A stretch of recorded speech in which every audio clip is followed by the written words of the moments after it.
Rajasthan budget 2024 highlights. खम्मा घणी भाइयों बहनों, यो आपनो बजट है राजस्थान रो। आइयो आज आओ देखला। जयपुर मेट्रो के नए रूट को मंजूरी मिली। राजस्थान के 5 लाख घरों में लगेंगे सोलर प्लांट। किसानों को गेहूं पर 125 रुपए प्रति क्विंटल का बोनस मिलेगा। युवाओं के लिए 70,000 पदों पर भर्तियों को भी मंजूरी मिली है। राजस्थान के इस अंतरिम बजट में राज्य की वित्त मंत्री दिया कुमारी की तरफ से कई बड़ी घोषणाएं की गई हैं। 5 लाख गौपालकों को कर्ज देगी सरकार। भर्ती परीक्षा का कैलेंडर जारी होगा। राजस्थान में सस्ते होंगे चीनी और गुड़। भूमि कर भी समाप्त कर दिया, यानी कि लैंड टैक्स बिल्कुल नहीं लगेगा। राजस्थान रोडवेज किराए में 50% की छूट मिलेगी। पेंशन में भी 150 रुपए का इजाफा यानी कि बढ़ोतरी की गई है। एक के बाद एक कई सारी बड़ी घोषणाएं कर दी है राजस्थान की भजनलाल सरकार ने अपने पहले ही कार्यकाल में। राजस्थान के मुख्यमंत्री भजनलाल और उप मुख्यमंत्री और वित्त मंत्री दिया कुमारी ने विधानसभा में अंतरिम बजट पेश किया। इस दौरान युवाओं, किसानों, महिलाओं, पेंशन वगैरह को लेकर कई बड़े ऐलान हुए हैं। एक के बाद एक 10 बड़ी घोषणाएं और इंपोर्टेंट हाइलाइट्स अपडेट में आपको बताने वाला हूं। बिल्कुल दोस्तों ध्यान से बने रहेगा मेरे साथ इस वीडियो में, अंत तक देखते रहिएगा। राजस्थान में कौन कौन सी नई योजना शुरू होने जा रही है, नए जिलों के लिए क्या बड़े ऐलान हुए हैं और साथ ही जानेंगे किन योजनाओं से आप कैसे जुड़ सकते हैं। ए टू जेड कांच की तरह क्लियर इन्फॉर्मेशन बताने वाला हूं। तो चलिए आगे बढ़ते हैं बिना टाइम वेस्ट किए वीडियो में सीधा। अगर आप भी राजस्थान के रहने वाले हैं तो इस वीडियो को लाइक कर दीजिए फटाफट से, और आप कौन से जिले में रहते हैं कमेंट करके बता दीजिए। आज पेश हुए अंतरिम बजट की सबसे पहले 10 बड़ी घोषणाओं के हाइलाइट्स देखिए। एक तो सरकार ने सबसे बड़ा फैसला लिया है, मंडी टैक्स समाप्त किया जाएगा और इससे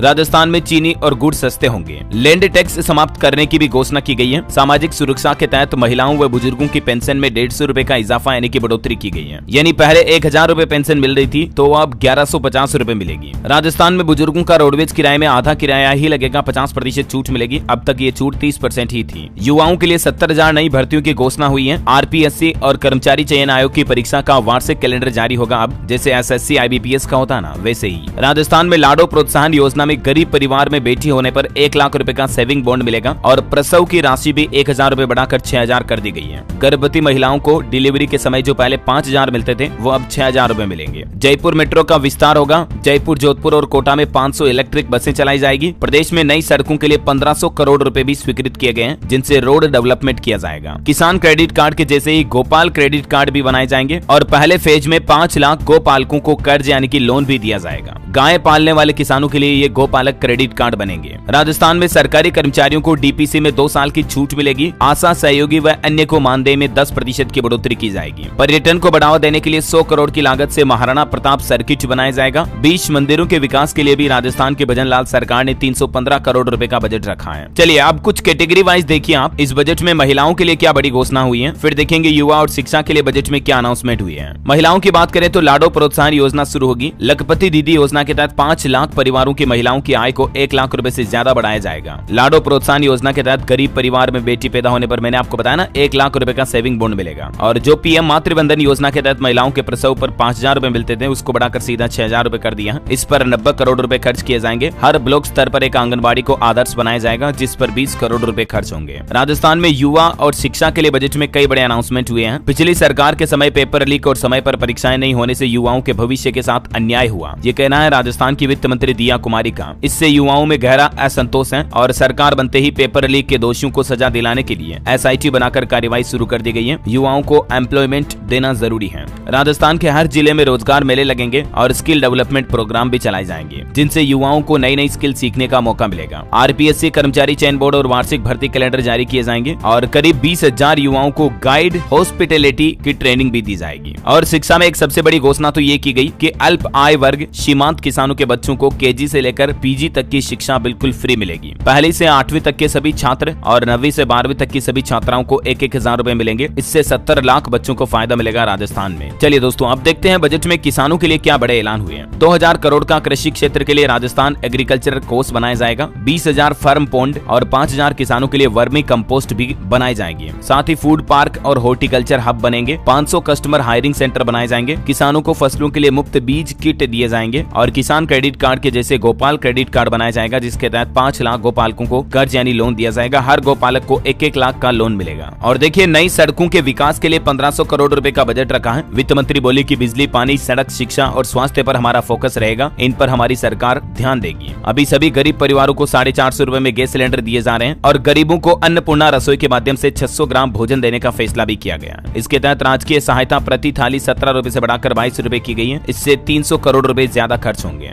मेडिकल और बुनियादी सुविधाओं के लिए 1000 करोड़ रुपए का प्रावधान रखा बजट में और सड़कों के विकास के लिए 1500 करोड़। ऐसे ही राज्य में मेट्रो और इलेक्ट्रिक बसों को भी मंजूरी मिली है, जिसमें मुख्य तौर से जयपुर मेट्रो का विस्तार किया जाएगा। नए रूट के लिए डीपीआर को मंजूरी मिली। सीतापुरा विधाननगर नगर के बीच नया रूट फाइनल किया गया है। वहीं जोधपुर, कोटा और जयपुर में 500 इलेक्ट्रिक बसें भी चलाई जाएगी। 50 युवाओं को हर साल ओलंपिक के लिए ट्रेंड किया जाएगा और राज्य की बालिकाओं के लिए 25-25 करोड़ रुपए की लागत से अलग अलग जिलों में स्पोर्ट्स सेंटर खोले जाएंगे। जयपुर में सेंटर ऑफ एक्सीलेंस भी बनाया जाएगा। वहीं राजस्थान के भजनलाल सरकार ने एक और फैसला लिया है। मुख्यमंत्री चिरंजीवी योजना का नाम बदल दिया है। इसका नाम बदलकर अब मुख्यमंत्री आयुष्मान आरोग्य योजना किया गया है और इस योजना में अब कैंसर का डे केयर इलाज भी शामिल होगा। राजस्थान में अगले साल से हाईवे पर एक्सीडेंट में जान बचाने के लिए 25 एडवांस लाइफ सपोर्ट एम्बुलेंस उपलब्ध कराई जाएगी, ताकि हाईवे पर कभी भी कोई सड़क एक्सीडेंट वगैरह हो गया तो तुरंत एम्बुलेंस की सुविधा मिल सके। और सामाजिक सुरक्षा पेंशन बढ़ाई गई है। किराए में छूट मिलेगी। एक तो मैंने आपको बताया 1000 से बढ़ाकर सुरक्षा पेंशन को 1150 कर दिया और इसके लिए बजट में 1800 करोड़ रुपए का वित्तीय प्रावधान रखा है। साथ ही एक और बड़ी घोषणा की है। स्ट्रीट वेंडर्स और मजदूरों के लिए भी मुख्यमंत्री विश्वकर्मा पेंशन योजना शुरू की जाएगी। हालांकि इस योजना से जुड़ने के लिए 100 रुपए तक मासिक प्रीमियम देना होगा और इसके बाद 60 साल के बाद 2000 रुपए पेंशन मिलेगी। जैसे केंद्र सरकार की श्रमिकों के लिए योजना है, ठीक वैसी ही पेंशन योजना राजस्थान सरकार ने भी शुरू करने की घोषणा की है। 60 से 80 साल तक के वरिष्ठ नागरिकों को अब रोडवेज में आधा किराया ही लगेगा और छूट जो 30% से थी वो बढ़ाकर 50% कर दिए और इसलिए आधा किराया देना पड़ेगा। बजट में सरकारी कर्मचारियों के लिए क्या क्या बड़े ऐलान हुए देखिए आप। कर्मचारियों को प्रमोशन के अतिरिक्त अवसर दिए जाएंगे। डीपीसी में 2 साल की छूट दी जाएगी। कर्मचारियों को जीपीएफ की डिटेल ऑनलाइन दी जाएगी और वहीं उनके रिटायरमेंट के दिन ही पेंशन से जुड़ी मंजूरियां दी जाएगी। पेंशनर्स को घर बैठे लाइफ सर्टिफिकेट ऑनलाइन जारी किए जाएंगे और अगले साल 2025 से आशा सहयोगी, आंगनबाड़ी कार्यकर्ता, आशा सहायिका और पंचायती राज कर्मचारियों के मानदेय में भी 10% की बढ़ोतरी करने की घोषणा कर दी है। पुलिस प्रशासन के लिए भी राजस्थान पुलिस को लेकर बजट में सरकार ने कई बड़े ऐलान हुए। 200 करोड़ से राजस्थान पुलिस को मॉडर्न किया जाएगा। बजट में पुलिस को आधुनिक बनाने और police modernisation and infrastructure fund बनाने की घोषणा की गई है। राजस्थान के थानों में साइबर हेल्प डेस्क तैयार की जाएगी। आपातकाल में मीसा और डीआरआई बंदियों की लोकतंत्र सेनानी पेंशन फिर से बहाल करने की घोषणा की गई है। मीसा बंदियों को 20,000 रुपए पेंशन और 4,000 रुपए मेडिकल सुविधा दी जाएगी। लोकतंत्र सेनानी पेंशन अधिनियम बनाया जाएगा और इसके लिए बिल भी लाया जाएगा। महिला हेल्प डेस्क भी बनेगी थानों में। नारी निकेतन में सीसीटीवी कैमरे लगाए जाएंगे। चलिए अगला बड़ा फैसला देखिए। राजस्थान में 100 करोड़ से महाराणा प्रताप सर्किट बनेगा। गोवर्धन परिक्रमा, पुछड़ी का लोटा को शामिल करते हुए राजस्थान के 20 प्रसिद्ध मंदिरों का विकास करने के लिए 300 करोड़ रुपए का बजट जारी किया गया है। और जोधपुर के खेजड़ली में अमृता देवी विश्नोई देसी प्लांट केंद्र भी बनाया जाएगा। कृषि मंडियों वगैरह को लेकर, टैक्स वगैरह को लेकर कुछ शानदार फैसले देखिए। चीनी और गुड़ पर अब मंडी टैक्स नहीं लगेगा। राजस्थान में इकोनॉमिक रिवाइवल टास्क फोर्स बनाई जाएगी। बकाया वेट के मामलों के लिए 31 जुलाई तक के लिए एमनेस्टी योजना लाएंगे। वाहन कर से जुड़ी एमनेस्टी योजना चलाई जाएगी। माइनिंग एमनेस्टी योजना में ओवरलोडिंग में कंपाउंडिंग राशि में 96% तक की छूट मिलेगी। निवेशकों के लिए टोल फ्री हेल्पलाइन और सभी जिलों में 24 घंटे काम करने वाले आदर्श स्टेशन शुरू किए जाएंगे। चीनी गुड़ पर मंडी टैक्स खत्म और लैंड टैक्स खत्म करने की घोषणा भी की गई है। पहले के लैंड टैक्स के बकाया मामलों में छूट दी जाएगी। स्मार्ट कार्ड की व्यवस्था समाप्त कर ई लाइसेंस की व्यवस्था लागू होगी। है ना। तो दोस्तों ये राजस्थान के बजट के कंप्लीट हाइलाइट्स एक एक करके सारे बता दिए मैंने। उम्मीद आपको जरूर जानने मिले होंगे। और भी अलग अलग सेक्टर के लिए बजट पर अगर आप डिटेल जानकारी जानना चाहते हैं तो मैं डीएलएस न्यूज पर कुछ इंपोर्टेंट अलग वीडियोस डाल दूंगा, जिन्हें देख लीजिएगा। वैसे आप राजस्थान के कौन से जिले से इस वीडियो को देख रहे हैं कमेंट करके बताओ मुझे, और इस वीडियो को लाइक जरूर करना अगर आप राजस्थान वासी हैं तो। और डीएलएस न्यूज चैनल को सब्सक्राइब नहीं कर रखा तो सब्सक्राइब करके बेल आइकन जरूर दबा दीजिएगा। खम्मा गणित है सब भाई लोग आने।